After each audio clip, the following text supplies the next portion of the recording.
Hey everyone, welcome back to my channel, where we tackle complex words to make them simple and easy to pronounce with its meaning.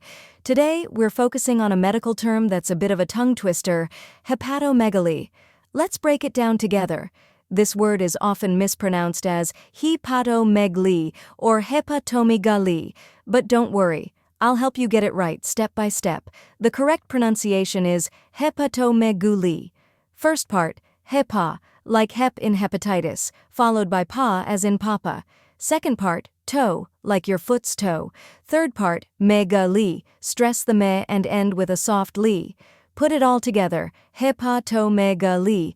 Now repeat after me, hepatomegaly. Let's try it slowly, hepatomegaly. Now faster, hepatomegaly. Great job. Hepatomegaly is a medical term that means an enlarged liver. It's not a condition itself, but a symptom of various diseases, like hepatitis or fatty liver disease.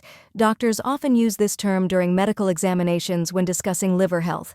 Awesome! Now you can confidently pronounce hepatomegaly and know what it means. If you enjoyed this video, hit the like button and share it with anyone learning medical terms. Subscribe for more pronunciation tips and let me know in the comments which word you'd like to learn next. See you next time!